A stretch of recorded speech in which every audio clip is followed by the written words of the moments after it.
Le manga du jour, comme vous le voyez, c'est Inugami, un manga en 14 tomes sous-titré Le Réveil du Dieu Chien. C'est un manga qui date du début des années 2000, qui avait été édité en France par Akata, à l'époque où Akata était encore un sous-label, on va dire, de Delcourt. Je ne sais pas si vous le savez, parce que Akata existe toujours, maintenant c'est un éditeur indépendant.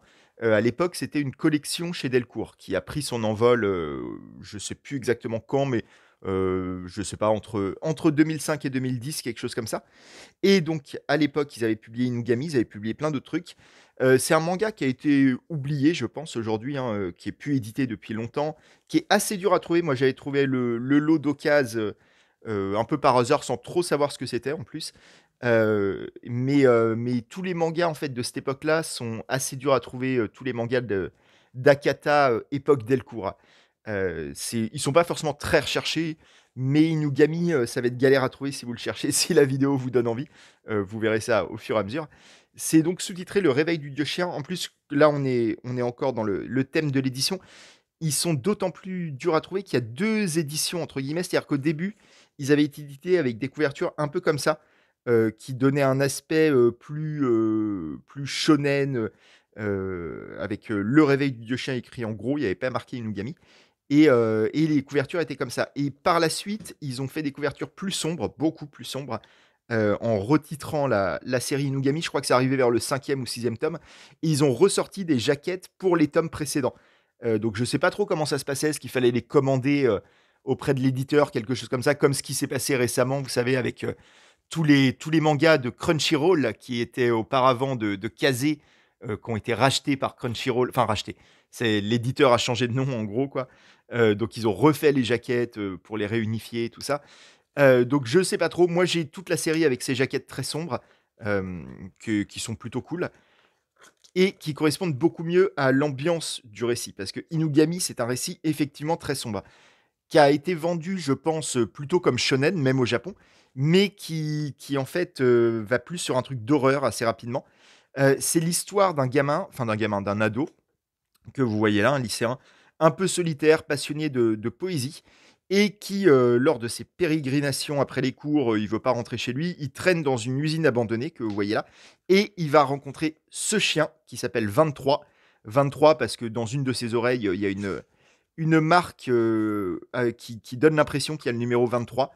On ne sait jamais trop si c'est un tatouage ou quoi, mais en tout cas, il y a une cicatrice, ou on ne sait pas trop, qui forme les chiffres 23. J'essaye de vous trouver ça, mais si on ne trouve pas, c'est pas très grave. Et ce chien, là, on le voit un petit peu euh, dans l'oreille gauche, là, vous voyez. Et ce chien va très vite se révéler d'une intelligence extraordinaire. Il va même être capable de parler, de lire, et surtout d'une force extraordinaire qui va lui permettre de matérialiser notamment des espèces de lames sur sa tête, comme vous le voyez là, et de se battre contre d'autres animaux géants d'abord. On ne sait pas trop pourquoi il y a tout un tas d'animaux comme ça, agressifs, géants, un peu mutants, mais très vite, ça va aller dans toutes les directions. On va se rendre compte qu'il y a un laboratoire secret derrière ça, qui recherche ce chien. On ne sait pas exactement pourquoi, on ne sait pas s'ils sont à l'origine de ce chien. On va aussi avoir tout un embrouillamini lié au shintoïsme. Et en fait, ça va être un manga Inugami dès le titre, hein, Inugami le dieu chien. Inugami c'est dieu chien et le réveil du dieu chien sous-titré, donc ils annoncent la couleur.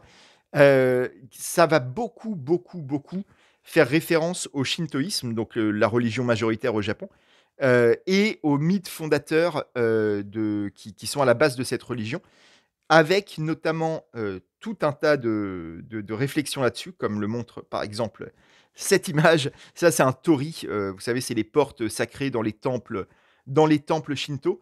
Et c'est au centre également d'Inugami. C'est une histoire dure à raconter sans trop spoiler. Mais en gros, on va très vite comprendre qu'il y a toute une organisation secrète qui est à la recherche de ce chien et d'un autre chien qui est là, qui s'appelle Zero, qui a les mêmes pouvoirs et qui lui matérialise plutôt des tentacules, comme vous le voyez, et qui semble être, on comprend au bout d'un moment, que ces deux chiens ont été envoyés sur Terre, on ne sait pas trop pourquoi, pour arbitrer le droit à la survie de l'humanité. C'est-à-dire qu'ils sont là pour juger si l'humanité doit oui ou non survivre, et selon leur jugement, ben, justice sera rendue par une puissance supérieure. Voilà. Et dans cette intrigue vont être pris effectivement des lycéens, qui ont rencontré 23, qui se sont liés d'amitié avec lui et qui vont essayer d'influer sur son jugement également, quoi. Voilà, je vous la fais très vite, enfin très très courte parce que l'intrigue part dans tous les sens. D'ailleurs, là, je voulais vous montrer ça. Comme je disais, le manga en France a été édité au début des années 2000. Je peux vous dire exactement quand. En 97 au Japon, en 2003 en France. On a tout qui est ici. Et à l'époque, il y avait encore un petit peu cette tradition, en tout cas sur certains mangas, d'avoir des petits textes explicatifs à la fin, qui étaient du fait de l'éditeur français, hein, c'était pas dans l'édition d'origine, où il nous explique certaines choses. Alors là, c'est pas sur tous les tomes de la série, mais au début de la série, il y a trois quatre numéros comme ça qui ont un peu de texte documentaire à la fin, qui nous parlent notamment de Aleister Crowley. Aleister Crowley, qui était un mec au fin 19e, début 20e, je crois, qui était versé dans la sorcellerie, dans la magie noire, et qui est un mec assez connu, qui est un peu, en gros, à l'origine de tout un tas de cultes encore aujourd'hui sataniques, versés ouais, dans la magie noire. C'est une personnalité très controversée. Je vous laisse découvrir qui était Aleister Crowley. C'était un peu un gourou de secte, hein, globalement. Il nous parle de ça, il nous parle également du shintoïsme, hein, comme je disais, dans un autre numéro. Il nous explique un peu toutes les références qu'il y a dans Inugami et qui sont effectivement des références où, en tant que non-japonais, en tant que non-pratiquant de la religion shinto, on peut passer à côté de plein de trucs. C'est très dense, Inugami, parce qu'en plus, ça démarre avec effectivement des histoires de magie noire mêlées à des histoires de shintoïsme, mais par-dessus vont se rajouter des références également aux autres livres saints, à la Bible, beaucoup de références bibliques. Et l'histoire est très complexe et très, comment dire, très symbolique. Plus que complexe, en fait, quand vous lisez Inugami, vous comprenez ce qui se passe. C'est un manga globalement d'action horreur, assez gore, on reviendra un peu sur de quoi ça peut se rapprocher en termes de gore. Là, vous voyez quelques scènes, par exemple. Beaucoup dans le body horror, alors plutôt vis-à-vis de chiens, d'animaux, comme vous le voyez là, mais pas que, aussi vis-à-vis d'humains. Mais dans le fond, dans pas les métaphores, mais les thématiques qui sont reliées à Inugami, c'est vraiment tentaculaire. Et effectivement, si on n'a pas les références d'origine, ça peut être très compliqué. Notamment effectivement sur les mythes fondateurs shinto, quoi. Si vous n'avez pas quelques notions, il y a plein de choses à côté desquelles vous allez passer. Et l'édition française a fait l'effort, à mon avis très utile, de nous les donner, ces références, dans quelques textes documentaires, comme je disais, que je vous conseille vraiment de lire si vous avez Inugami. Ne faites pas l'impasse sur ces quelques textes, ils vont vous aider à comprendre certains trucs. Certains mythes fondateurs, comme je disais, qui sont notamment aussi au centre d'un jeu vidéo devenu un petit peu culte avec le temps, dont je vous avais déjà parlé, je crois qu'on a déjà mentionné le jeu, qui s'appelle Okami. Alors là, c'est l'édition japonaise, donc c'est là, il y a marqué Okami, donc un titre qui ressemble, hein, Inugami Okami, qui est un très très bon jeu d'aventure, un peu à la Zelda, où vous dirigez une déesse Amaterasu, qui est une des déesses principales du shintoïsme, et qui s'est incarnée dans ce jeu dans un loup blanc. Et il y a énormément de références aux mythes fondateurs du Japon dans Okami. Moi, j'ai fait ce jeu, je l'ai même fait deux, trois fois. C'est un jeu que j'aime énormément, qui fait partie je sais pas, de mon top 10, top 20 des jeux vidéo qui ont marqué ma vie de joueur. Et donc, c'est un jeu, moi, qui m'a permis d'avoir des bases réellement sur ces mythes fondateurs japonais, Shinto. Et donc, ça m'a aidé à comprendre également Inugami, où pareil, il y a cette symbolique d'ailleurs d'une divinité canine, et qui reprend énormément d'éléments que je connaissais par Okami, moi. Euh, Inugami, c'est pas un manga génialissime. Il y a des défauts, notamment les personnages des ados qui sont techniquement les personnages principaux du manga, qui sont assez plats, qui sont, je trouve, pas très bien écrits. Et ce qui fait qu'on a un peu de mal à s'accrocher au rapport humain de ce manga. On peut être fasciné par la densité de sa mythologie, par la densité des thématiques qui sont là. On peut être également assez assez admiratif, on va dire, devant les scènes d'action, les scènes d'horreur qui sont plutôt bien gérées, je trouve. L'auteur qui s'appelle Masaya Okazono, pardon, je l'avais pas cité, on reviendra sur lui un petit peu après, est plutôt bon pour le body horror, comme vous voyez là. Il a un chouette trait quand ça doit devenir dégueulasse.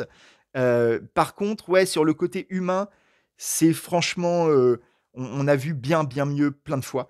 Et ça fait qu'on reste un peu en retrait. En tout cas, moi, je suis resté un peu en retrait du manga, un peu à l'extérieur d'un point de vue de ressenti. Mais par contre, c'est très divertissant, pardon. C'est très bien narré, très bien raconté, très fluide. Moi, j'avais les 14 tomes sous la main, je les ai vraiment enquillés. J'ai fait aucune pause, j'avais envie d'avoir la suite. Même si la fin peut être surprenante. Je sais pas si elle est décevante, mais elle est surprenante. On va y revenir sur la fin. Je vous préviendrai, on va parler un peu de la fin. Donc je vous préviendrai pour ceux qui veulent pas être spoilés. Mais en tout cas, voilà, c'est un manga qui est complètement oublié, je pense. Je ne le vois jamais cité nulle part.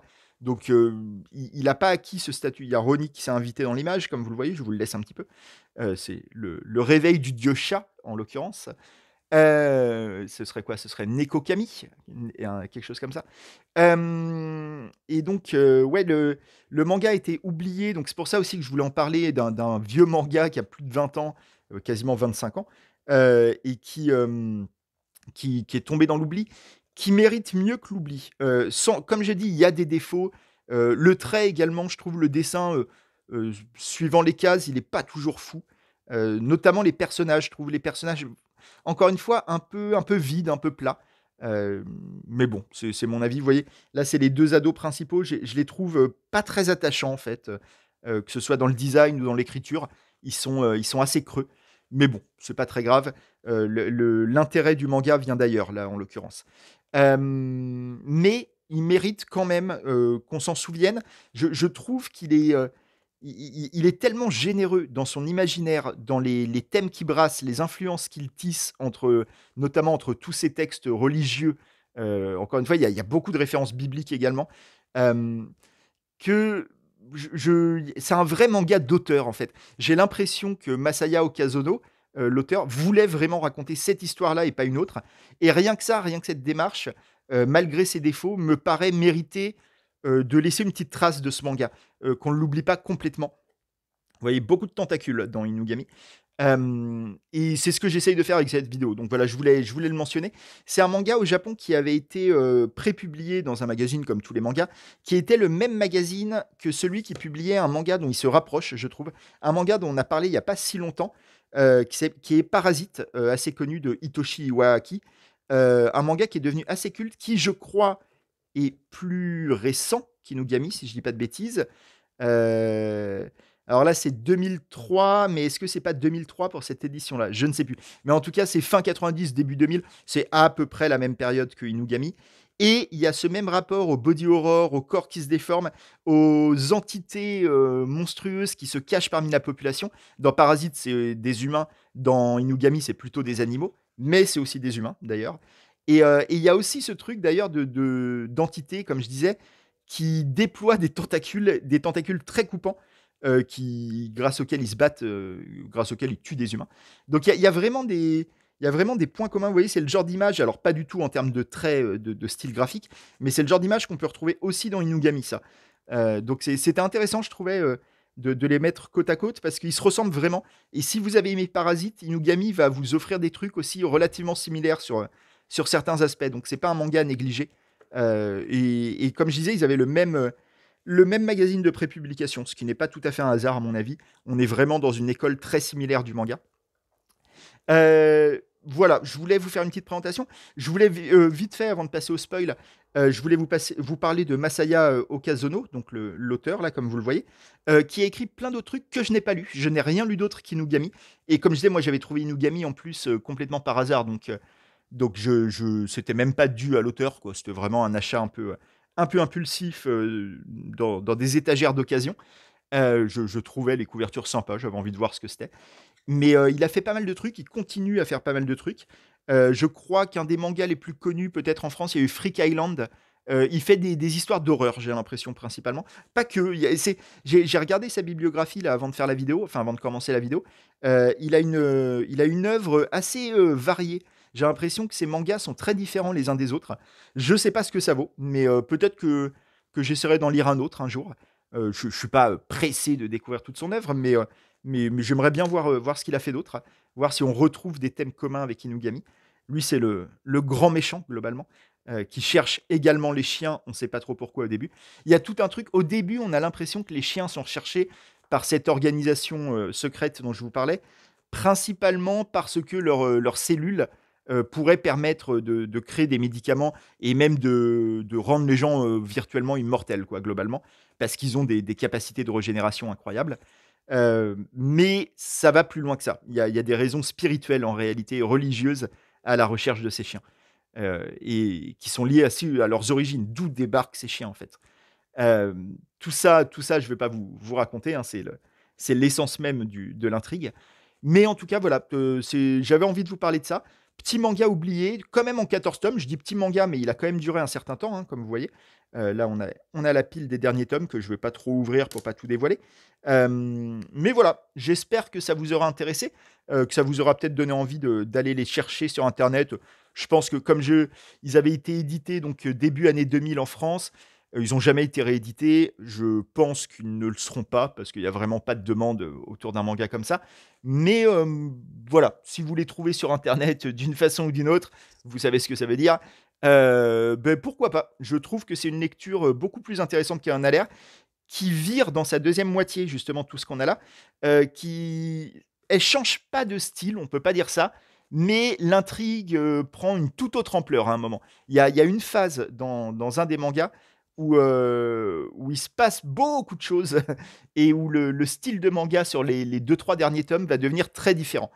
Je vous en dis pas plus, mais il va y avoir une prise d'ampleur de l'intrigue. Ce sera plus juste la recherche de deux chiens, mais un truc beaucoup plus large. Voilà. On va passer à une partie spoil. Donc ceux qui veulent pas connaître la fin du manga, je vais pas la raconter en détail, mais je vais parler d'un aspect de la fin du manga qui m'intéresse parce que c'est quelque chose qu'on a déjà vu dans d'autres mangas. Je vais vous en parler. Ceux qui ne veulent pas en entendre parler, on s'arrête là. On se retrouve la semaine prochaine pour un autre manga.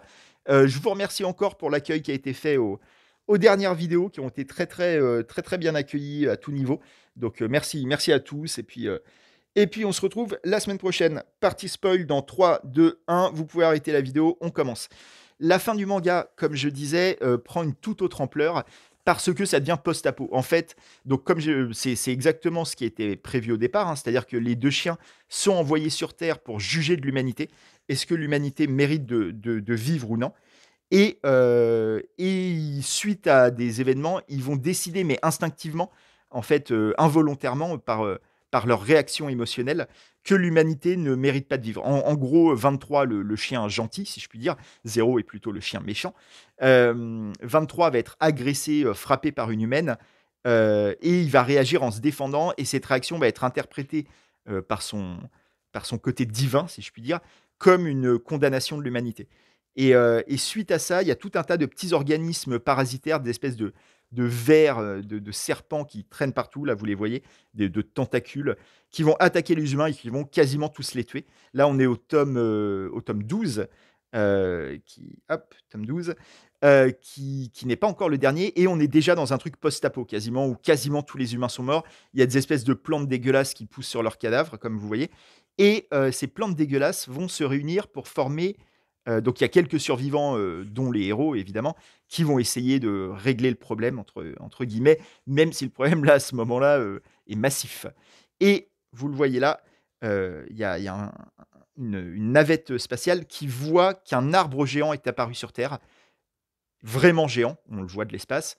Et cet arbre géant, en fait, c'est une figure religieuse très importante qu'on a vue dans énormément de récits, qu'on voit dans des récits religieux, que ce soit la Bible avec l'arbre du fruit enfin l'arbre de la connaissance du bien et du mal, le fameux arbre auquel mange Ève. Dans le shintoïsme, il y a également un arbre très important, mais il y a aussi même dans des cultes religieux plus lointains, enfin plus éloignés d'un point de vue culturel, parce que par exemple dans la mythologie nordique, il y a aussi Yggdrasil, l'arbre originel, duquel vient la vie et auquel on retournera tous normalement. Là, vous voyez l'arbre, en tout cas le pied de l'arbre. Hem Donc cette figure de l'arbre, elle est vraiment partout, dans toutes les religions. C'est assez intéressant de voir, qu'il y a une universalité de cette image-là, qui est réutilisée dans Inugami et qui est réutilisée, dans plein de mangas, en réalité. C'est marrant à quel point cette image d'un arbre originel auquel on finit tous par revenir, est présente dans plein de mangas, alors que c'est une image quand même très spécifique, je trouve. Et j'ai l'impression que c'est devenu un peu comment dire? Un immanquable dès qu'on fait un récit à connotation un peu symbolique, religieuse, hem, qui va renvoyer à tous ces grands mythes. On se retrouve toujours avec un arbre à la fin, et on peut penser par exemple, récemment un des grands mangas qui a fait ça, c'est L'Attaque des Titans, qui se termine avec un arbre. Là, vous voyez la couverture du dernier Inugami, je vous montre, c'est vraiment la couverture, le dessin est dans le manga, mais le héros va se retrouver intégré à l'arbre en fait et va être d'une certaine façon l'origine, de la génération d'après.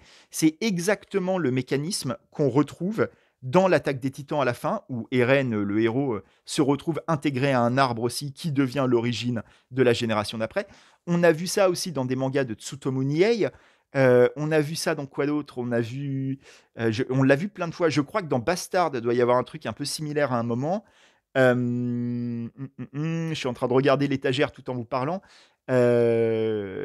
Si vous avez d'autres idées, dites-les. Mais je sais qu'on a vu ça plein de fois. Cette image de l'arbre auquel un personnage va s'intégrer et qui va lancer la prochaine ère. Et ça se termine toujours un peu pareil. Il y a vraiment une grammaire autour de cette image-là, comme dans Inugami, où le dernier chapitre, donc dans les derniers chapitres, le héros se retrouve intégré à l'arbre, comme vous le voyez là, et le monde est à moitié ravagé, mais on comprend que c'est un nouveau début pour une prochaine société, peut-être plus saine, peut-être moins agressive, moins polluée. Et le dernier chapitre se passe des années après, où des explorateurs scientifiques reviennent sur les lieux de l'arbre, et on comprend que la génération d'après s'est mise en place. Voilà. Et ce truc-là, on le voit, c'est exactement la fin de l'Attaque des Titans, c'est exactement la fin de plusieurs trucs. Je me demande si dans Arms, il n'y avait pas un peu ça aussi. Enfin, non, peut-être pas dans Arms, mais ouais, dites-moi si vous pensez à d'autres mangas avec ce mythe de l'arbre géant, qui forme un cycle. C'est l'arbre de vie, en fait. Même dans les films, on a vu plein de films comme ça aussi. C'est vraiment une symbolique très universelle, en fait, ce truc de l'arbre géant. C'est étonnant à quel point elle a été utilisée, et notamment par des Japonais. Et je trouve que Inugami est un bon prétexte pour reparler de ça, parce c'est vraiment au centre des derniers tomes. Là, c'est pas juste une image un peu nébuleuse à la fin, comme ça peut être dans l'Attaque des Titans. Je cite beaucoup l'Attaque des Titans, mais c'est un autre bon exemple. Là, c'est vraiment au centre des trois quatre derniers tomes, ce truc de l'arbre géant, et c'est même en couverture du dernier tome. Donc on est sur une grosse importance de ce symbole-là. La fin peut d'ailleurs, pour toutes ces raisons, être vue comme un peu décevante, parce que on est plus sur un truc symbolique, mythologique, métaphorique, qui sort finalement de la grammaire qu'a le manga au début, qui est plus un seinen d'action horreur. Sur la fin, il y a toujours de l'action horreur, mais ça part tellement dans tous les sens, et c'est tellement, oui, on est tellement sur de la métaphore plutôt qu'autre chose, qu'il y a un côté un peu facile. Je trouve que c'est toujours un petit peu facile de terminer son histoire sur quelque chose d'ultra mythologique, d'ultra religieux, à réutiliser des vieux symboles du shintoïsme, de la Bible, de ce que vous voulez. Euh, Parce que d'un coup, ça donne forcément un vernis un peu spirituel à votre histoire, alors qu'en fait, c'est aussi une manière, je trouve, de conclure une intrigue sans forcément s'occuper des personnages, sans s'occuper des thématiques relationnelles et tout ça. Ouais, c'est un peu une solution de facilité, moi, je trouve. Mais ça donne quand même un intérêt également nouveau dans l'analyse qu'on peut faire de tout ça, quoi. Donc, à chacun de faire son tri sur ce que vaut ce genre de fin, qui est un truc, moi, que je reproche notamment, on en a parlé une ou deux fois, que je reproche à Tsutomu Nie, hein, comme on disait, qui a toujours des fins de manga que je trouve. J'aime beaucoup les mangas de Tsutomu Nie, mais il termine toujours ses histoires dans énormément de symbolisme, plus que dans une vraie fin narrative en réalité. Ça se termine avec des grosses métaphores, mais par contre, il boucle pas sa narration, quoi. Euh, Voilà, j'espère que ça vous aura intéressé. C'était une vidéo un petit peu foutraque sur un manga, quand même secondaire, hein, Inugami, mais intéressant. Je vous conseille de mettre la main dessus si vous le pouvez. Internet est là pour vous. Je vous dis à la semaine prochaine pour un autre manga, qui sera également un manga secondaire, mais très cool là aussi. Inugami est très cool, hein, j'ai mis plein de réserves, mais c'est quand même une lecture agréable pour ceux qui aiment l'horreur, pour ceux qui aiment l'action. Et si vous voulez également vous sensibiliser, on va dire, au mythe fondateur japonais, au shintoïsme ou même au satanisme, parce que ça parle également de ça. Il y a tout un truc sur les cultes un peu apocalyptiques, sur les métaphores religieuses. Voilà, il y a plein de trucs sur Inugami. Peut-être trop de trucs, mais c'est cette générosité de thématiques qui en fait aussi le charme. Je vous dis donc à la semaine prochaine. La semaine prochaine, je peux vous dire de quoi on va parler. Ça a été conseillé par l'un d'entre vous. C'est ce manga-là qui est rouge, Bibliomania. À la semaine prochaine. Prenez soin de vous. Ciao.